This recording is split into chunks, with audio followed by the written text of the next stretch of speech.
2개. 바보. 엄청 그 큰 다음에 15조? 4 마이너스 1개. 뒤질래? 몇 개? 3개. 그 다음에 0개. 0개. 아, 좀 생각해서 얘기해. 0개 곱게. 아니 2개 곱게 2개 곱게 2개 곱게. 그치. 왜? 하나, 둘, 셋 채웠지. 2P 3, 2P 4 채웠단 말이야. 그러니까 2개 홀전력이었단 말이지. 그치? 그럼 다음에 1이겠네? 그 다음 얘는 1이 되는 거야. 아, 0이겠네. 얘는 0이 되는 거야. 오케이. 근데 종마다 이게 다 똑같다는 거지. 이 자식이. 아니, 그래서 우리는 원점의 전자수를 1, 2, 3, 4, 5, 6, 7 땡! 그 다음에 1, 0, 1, 2, 3, 2, 1, 0 이렇게 우리가 얘기할 수가 있는 거야. 외워요 저걸? 외우면 문제 푸는 게 빨라진다고. 그래서 수능은 외웠어야 돼. 여러분들 어차피 과학적 지식을 필요로 하는 거니까 외울 필요는 없지만 수능 같은 형태가 이런 4번 문제니까 외우고 풀면은 이게 원소기호가 누군지가 바로 나오게 되는 거야. 알겠지? 자, 그 다음에 또 하나 보자. 이제 가로줄도 한번 내가 좀 얘기를 해볼 건데, 가로줄을 보게 되면 얘들아, 자, 지금 1S1, 1S2까지 하면 다 채운 거잖아. 그치? 그럼 얘는 전자 껍질을 한 개 쓴 거 보이니? 그치? K 껍질 하나만 지금 전자 채우는데 사용을 했잖아. 그치? 그럼 얘는, 지금 채워진 전자 껍질 수가 한 개가 있다라고 얘기할 수가 있는 거야. 그래서 이게 껍질 수 이렇게 쓸 거고, 껍질 수가 한 개 적어낼 수 있겠다. 그치? 자, 그 다음에 2주기로 넘어가게 되면 ES1부터 EP6까지인데 그럼 얘는 지금 2개 껍질 사용했다는 거 보여? L 껍질 사용했잖아. 그치? 그래서 여기서 껍질 수가 2개 이렇게 채울 수 있었던 거야. K 껍질, L 껍질. 3주기로 넘어가니까 어머나 이제 M 껍질도 사용을 했네요. 그치? 껍질 수가 3개 이렇게 얘기할 수가 있는 거야. 그 다음에 여기 4주기 넘어가니까 4개의 전자 껍질 사용을 해가지고 전자를 채웠구나 라는 걸 알 수가 있다는 거지.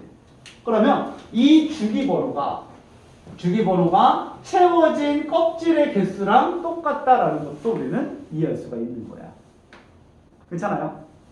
자, 이렇게 이제 우리가 껍질 수가 이제 주기번호랑 같다는 것도 이렇게 이해할 수가 있겠다. 자, 이런 내용들을 한 번쯤은 좀 예전에 들어본 적은 있었죠. 그렇죠? 그런 것들을 여러분들은 전자 배치를 할 수 있기 때문에 이제 이해가 될 수가 있는 거야. 알겠지? 자, 그 다음에 마지막으로 하고 싶은 건 뭐냐면, 그래서 이 전자들을 채우기 위해서 내가 사용한 오비탈 개수가 몇 개인지 봅시다. 자, 보면 1S1이니까 당연히 오비탈 몇 개 사용했니? 하나만 사용했거든? 자, 이거 하나만 사용했으니까 1 쓸게. 바로 쓸게 그냥. 얘는 지금 몇 개 사용했어? 하나야. 2개가 아니라 하나라는 거지. 그치? 그래서 너도 오비탈을 1개 사용했다. 그치? 그 다음에 1S2, 2S1이니까 2개 사용한 거지. 그치? 2개. 정말 그러네. 그 다음 얘도 3 마이너스 1개. 2개. 얘는 4 마이너스 1개. 3개 나온 거죠? 그래서 3개 나온 거야. 그 다음에 3개. 홀전자를 채워나갈 거니까 3개. 3개? 4개. 4개지. 내가 바보였거든. EP1, EP2니까 그치? EP1, EP2 이렇게 채우고 있잖아. 그치? 그럼 그 다음에 뭐야? EP3까지 채우고 있으니까 내가 오비탈을 하나 더 쓰고 있는 거잖아. 맞아? 그럼 여기서 5 이렇게 채울 수가 있는 거야. 근데 그 다음부터 뭐니?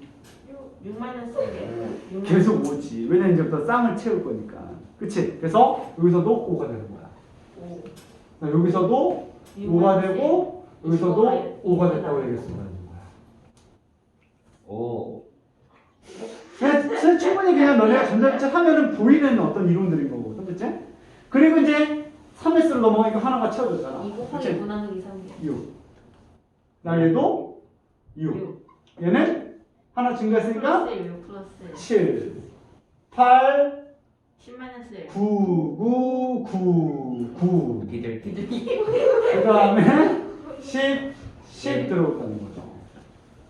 이게 전자가 채워진 오비탈 개수예요. 그래서 1, 1, 2, 2, 3, 4, 5, 5, 5, 5, 6, 6, 7, 8, 9, 9, 9, 9, 10, 10 이러면 되는 거야. 그렇게 어려워요? 쉬운데? 쉽지? 1, 1, 2, 2, 3, 4, 5, 5, 5, 5, 6, 6, 7, 8, 9, 9, 9, 9, 10, 10 끝!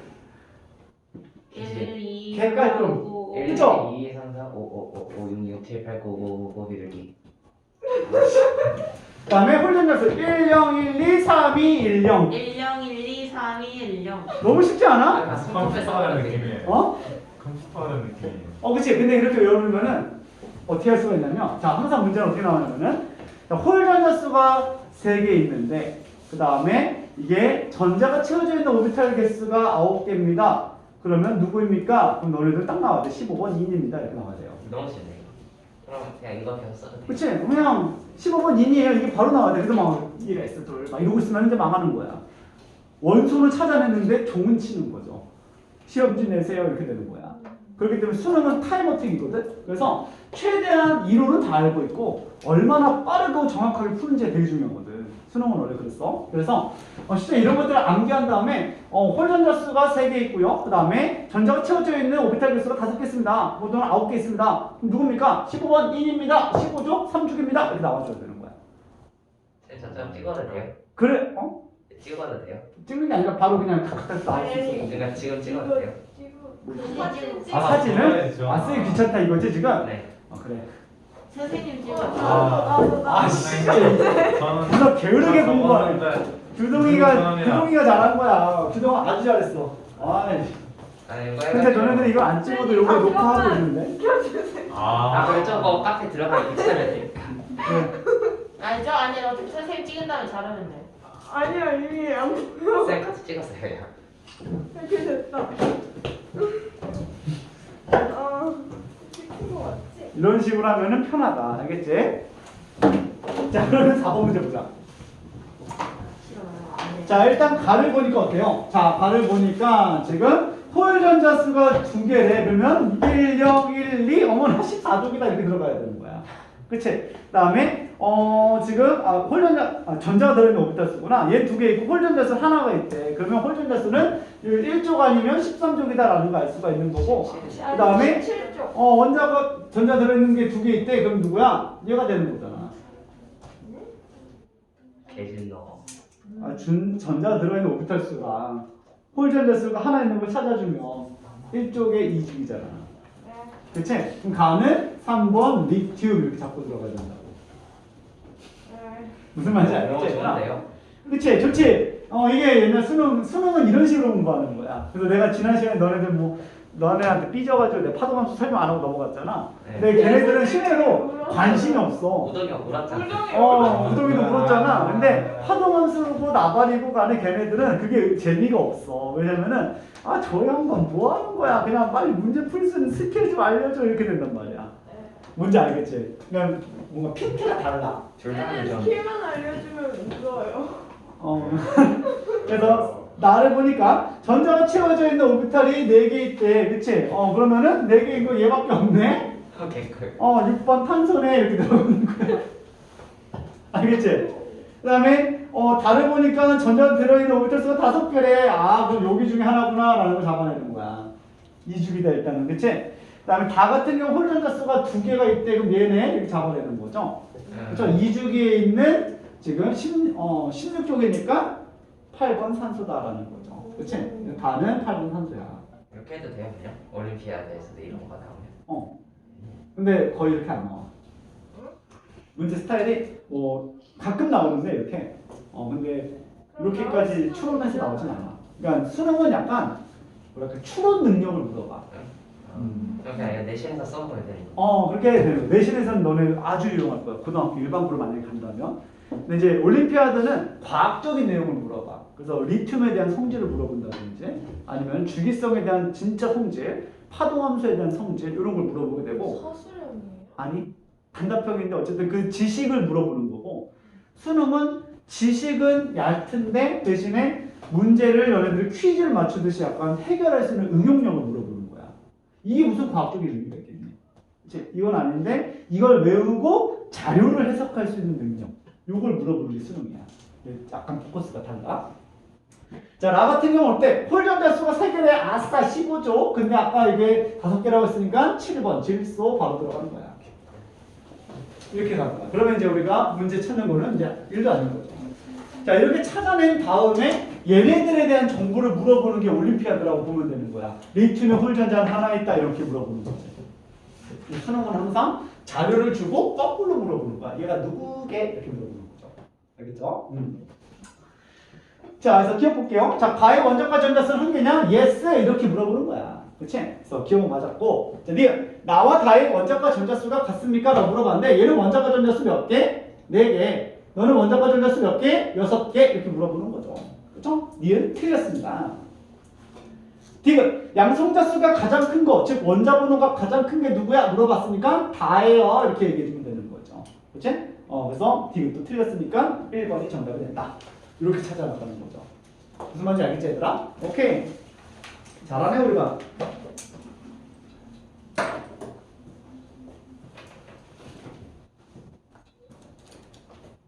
자, 5번 한번 같이 빠르게 풀고 넘어가자. 지우는 그냥 같이 따라오자. 같이 읽어볼게. 그러면 원자 A에서 D 이렇게 나왔으면 원자에 땡글뱅이 하나 박아주시고 아 전자 개수가 양성자였다 이렇게 얘기해주면 되는 거야. 그치? 자, A는 지금 2, 4, 6, 7개가 채워졌네. 그러면 너는 7번 칠소 이렇게 들어가주는 거야. 그치? B를 보니까 어때? 2, 4, 6, 8, 9, 9번 플로린. 그치? C를 보자. 2, 4, 6, 8, 10, 11, 11번 나트륨. 그 다음에 D는 2, 4, 6, 8, 12, 12번 마그네슘 이렇게 들어가는 거야. 이렇게 해놓은 다음에 들어가면 실수가 좀 덜해지는 거야. 자, 그래서 볼게요. 들뜬 상태 전자 배치가 한 개 있습니까? 라고 한 가지입니까? 물어봤어요. 자, 그럼 A부터 보자. A는 아닌 것 같은데. 바닥 상태고요. B는요? 아닌 것 같은데. 바닥 상태고요. C는요? 아닌 것 같은데. 바닥 상태고요. D는요? 아닌 것 같은데. 바닥 상태입니다. 기억은 틀렸습니다. 니은 가장 바깥쪽 껍질에 존재하고 있는 전자의 개수는 D가 C의 2배냐? 라고 물어보고 있는 거야. 그럼 얘는 지금 원자과 전자수 몇 개? 2개. 얘는 몇 개? 1개. 몇 배? 2배 차이 나는 거 맞다. 니은은 맞았다. 홀 전자수 A와 B를 물어보고 있네요. 자, 질소의 홀 전자수는 5개. 그죠? 네. 이게 나온 거야, 바로. 그치? 어디요? 여기 있잖아, 여기 홀 전자수. 그쵸? 홀 전자수 3개. 아, 그러니까요. 3개. 그 다음에 누구야? 플로린은 17종이니까 홀 전자수 1개 이렇게 들어가는 거야. 1개. 그러면 A가 B의 3배가 맞네요. 그죠? 니은 5번입니다. 이렇게 찾는 거야. 네, 좋아요. 자, 이렇게 해가지고 전자 배치에 대한 내용까지 한번 정리를 해봤고, 언제 쉬어요? 우리는 198쪽으로 넘어갈게요. 선생님, 방사성 동위 원소의 이용 봐요. 187쪽에 방사성 동위 원소의 이용 봐요. 네, 봐야 될 것 같아요. 안 나와요?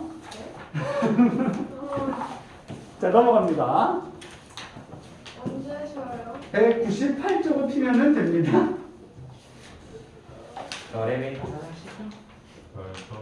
네, 자, 그래서 이제 이러한 이제 원자에 대한 내용을 쭉 공부하고 있었고, 이런 원자의 종류가 이제 하나의 표로 정리된 걸 우리는 주기율표라고 얘기를 하지. 자, 그래서 그런 주기율표를 우리가 만들어내기까지 어떤 그 역사적인 어떤 흐름이 있었는지 이런 내용을 잠깐 짚어보고, 그 다음에 현대 주기율표를 정확하게 얘기한 다음에 여기에 대한 주기적인 성질을 공부한다고 보시면 돼요. 알겠죠? 좋아요. 자, 주기율표만 간단하게 좀 얘기를 할 거고, 요거 얘기하고 바로 끝내보도록 쉬는 시간 갖도록 할게요. 끝내보자. 자, 일단 첫 번째로 이제 원소라고 얘기하면은, 자, 고대 물질관으로 좀 넘어가게 되면은 이제 데모크리토스 같은 경우에는 지금 뭐 입자로 되어 있다, 뭐 이런 식으로 얘기하는데, 아리스토텔레스는 아니다, 이거는 연속설이다, 뭐 이런 식으로 이제 논쟁이 많았거든. 여기 논쟁이 많아지고, 그다음에 또 중세로 넘어올 땐 또 아리스토텔레스의 어떤 영향을 받아가지고 연금술이 막 발전을 해요. 그래서 실제로 이게 4원소 뭐 변환설이다 뭐 이렇게 얘기를 하면서 실제로 이제 뭐 값상 구리를 가지고 이거를 막 실험적으로 내가 조건을 바꾸면 금을 만들 수가 있을 것 같아. 이런 식의 사고를 가지면서 뭐 물질을 연구하던 시절이 중세 시절이었던 거야. 그리고 지금 근대로 넘어오게 되면서 이제 보일이라는 과학자가 제2제화관 실험을 통해서 공기가 왜 압축이 되지? 빈 공간이 있나 봐. 그래서 입자로 되어 있나 보다. 이렇게 얘기하면서 물질은 어떤 구성 성분으로 되어 있다. 그래서 원소라는 개념이 그때부터 발전이 쭉 시작되기 시작하는 거야. 자, 그러면 거기까지 우리가 고대부터 시작을 해가지고 쭉 이제 어떠한 일들이 있었는지 한번 보자는 거죠. 자, 첫 번째는 예전에는 그냥 물질은 그냥 물질이었는데, 자, 처음으로 이제 원소 개념을 좀 고민했던 과학자가 라부아지에라고 보면 돼요. 라부아지에. 그래서 라부아지에는 중등과학에서는 뭐가 중요하냐면 물이 원소가 아니다라는 걸 최초로 발견한 사람이야. 주철관 질량 증가 실험을 가지고 했다는 거죠. 주철관에다 끓는 물을 부었더니 갑자기 수소기체가 나오고 주철관의 질량이 증가해버렸대. 이런 내용 한번 들어본 적 있지? 그쵸? 그래서 이게 물은 한 종류의 원소로 된 게 아니구나. 물은 원소가 아니다. 이런 식으로 이제 주장했던 게 라부아지에라는 사람이야. 그리고 이 사람의 가장 큰 업적은 뭐냐면 가만히 보니까 수소랑 산소를 가져와가지고 막 반응을 막 시켜가지고 막 물을 만들었는데 질량이 변하지가 않아. 그래서 질량 보존 법칙을 최초로 얘기했던 사람도 라부아지예요. 엄청난 이제 화학의 아버지라고 불리게 된 사람이고, 이 사람은 죽기 직전까지 연구했던 사람이거든. 얘가 프랑스 사람인데 조세법에 좀 걸려가지고 참수형을 당해요. 참수형을 당하는데 프랑스에서 이제 그 조세의 어떤 그런 누명을 쓰고 죽는 건데, 이 사람이 계속 끝까지 죽는 날이 다가오는데도 막 그냥 연구만 하는 거야. 하다가 얘가 마지막으로 죽기 직전에 내가 어떤 연구를 남길 수가 있을까라고 생각하다가 내 머리가 날아갔을 때 이 신경회로가 몇 초까지 살아있을 수 있을까라는 게 궁금했던 거야. 그래서 목이 잘려 나갔을 때 내가 이 머리가 의식을 느낄 수 있는 그 시간을 내가 한번 측정하고 싶었고, 그래서 제자들한테 얘기를 해요. 내 목이 달아난 다음에 내가 의식이 살아있다는 것들을 너네들한테 어떻게 표현할 거냐면 눈을 깜빡깜빡 하겠다 이렇게 얘기를 했어요. 그렇게 해가지고 진짜 참수날 와가지고 머리가 쑥 잘렸거든요. 그랬더니 한 3분 동안 눈을 깜빡깜빡 하고 있는 거예요. 머리가. 무서워요. 그러고 있다가 3분 이후에는 더 이상 우리 스승님의 눈이 깜빡이지 않았더라 이런 식으로 이제 서재가 쫙 써있거든요. 진짜예요? 서재가 써있어요. 그래서 죽는 순간까지 연구를 했던 화학의 아버지다 이렇게 얘기를 해주거든. 그래서 그것 때문에 진짜 머리 잘렸어도 신경회로가 돌아가면서 끝까지 이제 시력이 남고 청각이면 마지막에 간다고 현대 과학에서는 지금 밝혀져 있잖아. 그래가지고 사람이 죽었을 때에도 마지막까지 덕담을 해주라고 얘기하는 게 청각이 가장 마지막에 끊긴대요. 그래서 딱 죽었을 때 그 순간에도 엄마 사랑해 이렇게 얘기하면 그 죽는 순간에도 그걸 듣고 간대요. 그래가지고 그런 연구를 최초로 했던 사람이 누구야? 라부아지에야. 엄청난 사람인 거죠. 그치? 그래서 목숨이 달아나는 순간까지도 연구에 매진돼 있었던 사람이었습니다. 자, 근데 이 사람이 이제 원소도 이제 분류를 했던 것 같아, 최초로. 자, 33가지 물질을 네 그룹으로 좀 분류하기 시작했다. 이 당시에는 그런 건 의미는 별로 없었지만, 그래도, 그냥 무심코 지나가면서 봤던 이런 물질들을 구분했다는 거에 대해서 어떤 발전이 될 수 있었던 시초였다라고 할 수가 있겠지. 자, 1그룹을 보면 어때요? 산소, 질소, 수소. 이런 것도 괜찮아. 그치? 근데 빛과 열은 에너지이기 때문에 사실은 얘는 원소가 아닌데도 그 당시에는 더 이상 쪼개지지 않는다고 생각을 해가지고 원소라고 분류를 하고 있었던 거야. 당연히 뭐 한계점은 있을 수밖에 없는 거지. 그치? 그래서 뭐 이걸 상으로 쭉 했는데 또 4그룹을 보면 얘들아 뭐 산화, 바륨. 자, 이런 것들은 BaO 이런 거는 원소가 아니라 화합물이잖아. 그치? 네, 그 당시에는 이게 더 이상 쪼개지지 않는다고 좀 생각을 했던 것 같아요. 그래서 알루미늄도 뭐 이제 산화 알루미늄을 얘기하는 건데 뭐 이런 거나 마그네시아, 뭐 MgO 이런 거거든. 자, 이런 것들도 화합물이지만 그 당시에는 원소라고 생각을 하긴 했었다. 이 정도 좀 기억을 해주시고요.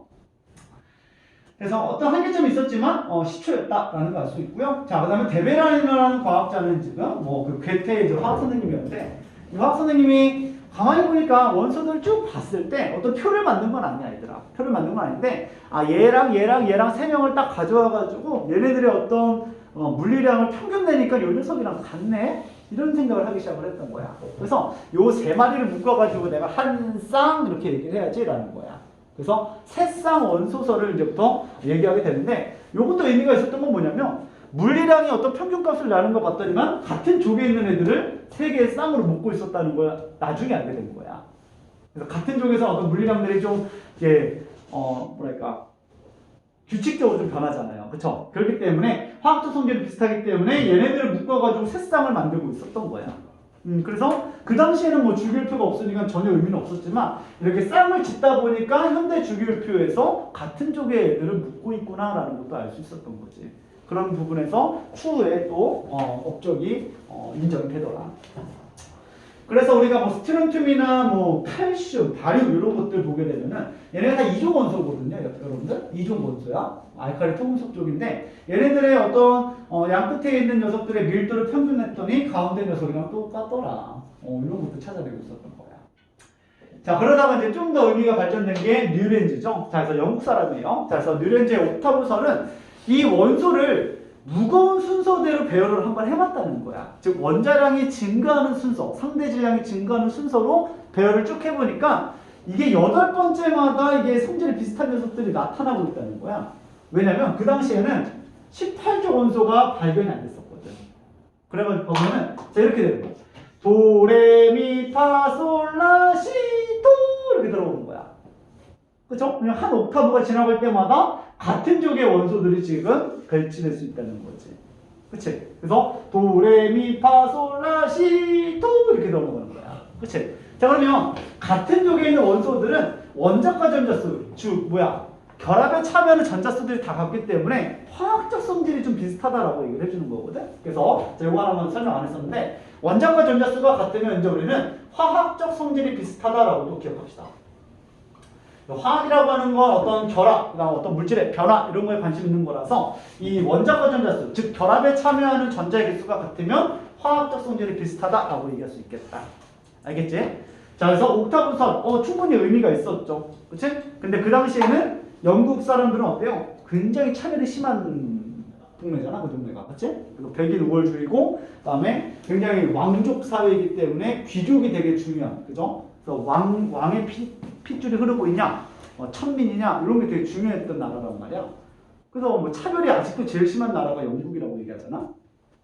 근데 영국 사람들은 그래서 이 신성한 화학학회, 어디 딴따라 이론을 가져왔지? 이렇게 얘기를 해요. 그래서 감히 어디 가수 따위들이 하고 있는 이론을 화학에 접목시키려 하느냐 이러면서 굉장히 비웃고 손가락질하고 어떤 과학자는 진짜 물병을 집어 던졌대요. 영국의 화학은 망했다 이러면서 저런 것들이 어떻게 학회에 들어올 수 있냐 이러면서 막 물병을 집어 던지는 사건도 있었대요. 그만큼 지들의 프라이드가 강했던 코쟁이들이었던 거죠. 그죠? 근데 이런 녀석들이었는데 뉴렌즈는 분명히 이게 무슨 원리가 있을 거다라고 생각해서 학회에 발표를 했었던 거죠. 근데 그 당시에는 웃음거리만 됐었는데 나중에 맨델레이저가 이제 그 다음에 이제 나왔거든요. 맨델레이저가 이제 최초의 주교표를 만들게 되는데 그때 원자량 순서로 이제 표를 만들다 보니까 이 뉴렌즈의 어떤 이론들이 정말 의미가 있었구나라는 걸 나중에 찾게 되는 거야. 그래서 나중에 이제 그 공로를 인정하고 메달을 수여하게 된다 이렇게 얘기를 해요. 알겠죠? 자, 그래서 아직까지 얘들아 뉴렌즈까지는 뭐 주기율표 이런 거 만든 게 아니야. 자, 그래서 중요한 건 이거다. 최초의 주기율표는 멘델레이프다라는 걸 기억할게요. 알겠죠? 그래서 멘델레이프가 이제부터 최초로 주기율표를 만들었고요. 한 63가지의 어떤 원소들을 가지고 뉴렌즈가 했던 것처럼 무거워지는 순서대로, 그래서 원자량이 증가하는 순서대로 표를 하나 딱 만들어냈다는 거야. 그리고 8번째 때 이제부터 이러한 비활성 기체들이 발견되기 때문에 얘네들을 여기다가 채워놓으니까 9번째마다 이거를 배치를 했을 때 세로 줄이 지금부터 성질이 좀 비슷하게 나타난다라는 걸 찾아내게 되는 거야. 그러면서 최초의 주기율표가 탄생하기 시작했다. 그게 바로 200페이지로 넘어가요.